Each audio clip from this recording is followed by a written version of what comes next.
On to this Tennessee-Oklahoma game. Boy, all that Josh Heupel out for blood stuff, all that, man, he feels spurned. He wanted to be the head coach of his alma mater. They stole that from him. They scapegoated him. He had this villain arc. He's going back there to put up 100. Boy, that looked like the most politeful beating I've seen in a minute. The most politeful, hey, we just going to get out of here with a win. We've got this game in hand. We're just going to squat on it. We're not going to run our offense. We're going to stand on the football. We're going to manage this. Have you seen the way they're playing on the offensive side of the football? We're just going to get out of here with a 1-score, maybe 2-score win, whatever. Matt says we've won this one. We're just going to squat on the football. That wasn't no killer. That was not a killer. This dude's out here hanging up 73 on Kent State, running play action pass up 59-0 in the first half, kicking onside kicks up 30, goes back to Oklahoma, and it's just like, you know what? I'm okay with Kirk Herbstreit and Chris Fowler talking in the top of the fourth quarter about this game being over, despite the fact that this game was not over. This game was not over at all. I felt like I was the only player, and I'm the only person. I'm about to heap praise on Tennessee, so please hold off on the hate comments, Vols fans, because you felt this too. Was I the only one watching that football game last night that felt like if they played 5 quarters, Oklahoma might have won the damn thing? Was I the only one? Was I the only one looking up it was 6.5 minutes left and Oklahoma driving the ball thinking, you know what? This is a 12-point ball game. And Oklahoma has finally figured out how to actually move ball because they don't have just an atrocious football player right now at the quarterback position in Jackson Arnold. Was I the only one? I think so. Maybe Tennessee's offensive line looked like they were a little bit upset that they weren't, kicking the football or they weren't going for it, pushing the pace, playing aggressive style football. I felt like that was Josh Heupel doing Oklahoma a favor by not embarrassing them or at least not trying to embarrass them on national television. Maybe I was just tired. Maybe I was just late. Maybe I was just cantankerous. But last night at 10:30, I felt like the whole nation was just like, this game's over, except for Hawkins, the quarterback for Oklahoma, who looked like he was ready to die last night competing for that football game. Just weird. Very weird to me that we spend the whole week building up this narrative about how Josh Heupel's out for blood, and then he squats on his hands. Very weird. Very, very weird. Let's actually talk about analysis. I'm about to praise Tennessee, but again, I feel like if that game was one extra quarter longer, we might have had something going on. Tennessee's defensive front is really, really good. They're deep, they're athletic, they're violent. Those dudes hunt. Tyree West turned into an absolute freaking ball player. All right, and he was a Georgia commit, and he was flirting with Alabama, and Ohio State wanted him as well. This is a kid out of Tiff County High School in South Georgia that was really, really, really athletic and twitchy, turned into exactly that in the SEC. Obviously, everybody knows about James Pierce, but they rotate defensive tackles that are really, really athletic and violent, and they're able to keep everybody fresh, and they've obviously done a lot of development. There were questions about Tyree West, in my opinion, from is this guy big enough? Is this guy physically gifted enough to be great? I know he's a great athlete, but is he going to develop into a hunter and into a really, really violent guy on the SEC level? Yeah, he did exactly that. Anthony Josephs. I'm talking about these guys because I had direct firsthand experience with them as recruits in high school, by the way. All right, Anthony Josephs, the kid from North Cobb, he's a 210-pound, maybe inside linebacker projection coming out of high school. That dude's 240, rushing, looking elite as an athlete with really, really long limbs. They've developed that football player. Jeremiah Thielander from Gainesville, 4'7" runner maybe.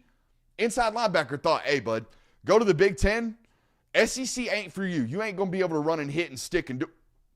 Playing meaningful snaps. So from a strength and conditioning standpoint, that defensive staff, that whole entire program has done a tremendous job. They look violent. Quarterback play from Oklahoma for 3 quarters was unplayable. Awful.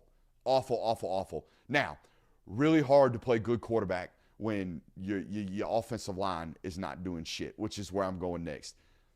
You ain't going to find one. You ain't going to find an NFL football player on that Oklahoma offensive line. Not a single one. So we have atrocious and unplayable quarterback play, and we have not SEC standard offensive line play.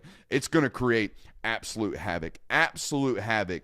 And I feel like that offense at Oklahoma right now is straight up spoiling a top 3 or 4 defense in this conference, which makes them a top 10 defense in all of college football. They are ruining that because I thought Oklahoma had the perfect game plan. Now,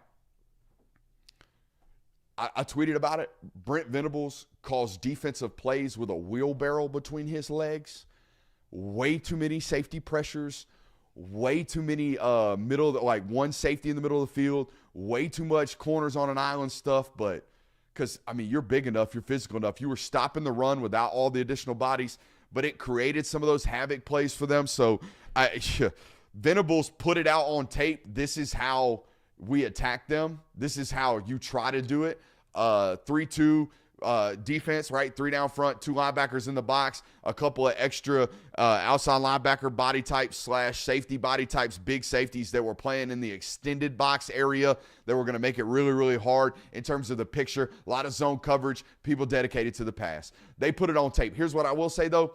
They admitted, they told the television broadcast, we spent 7 months preparing for these jokers. 7 months. And I felt like they executed the game plan and did a tremendous job.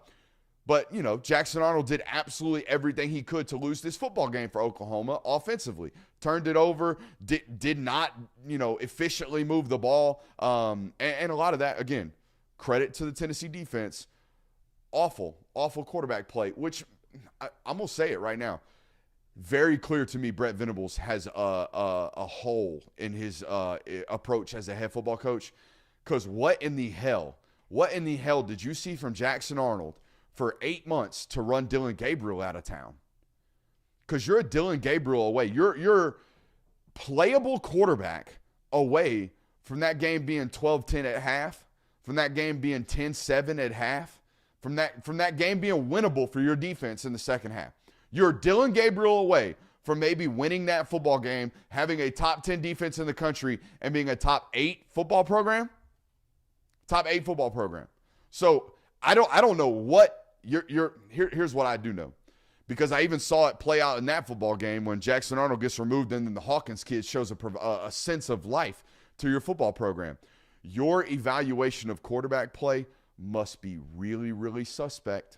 Must be really, really suspect. Because you let a serviceable 4,000-yard passer walk out of your door for this one, and then the backup walks right in immediate life.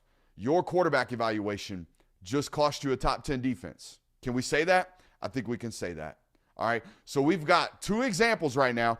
Auburn thinking we can 8-4 Peyton Thorne. Wrong. Oklahoma, get the hell out of here, Dylan Gabriel. It's the Jackson Arnold show.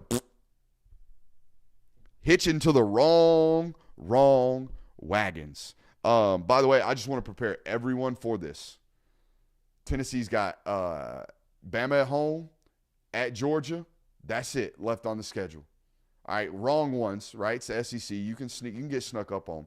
But in terms of real football teams left and winnable or losable football games on paper for them, it's Georgia, it's Bama. They're automatically 10-2. They're probably automatically in the playoff right now as an 11 seed if they do nothing else. Just going to let everybody know that right there. All right.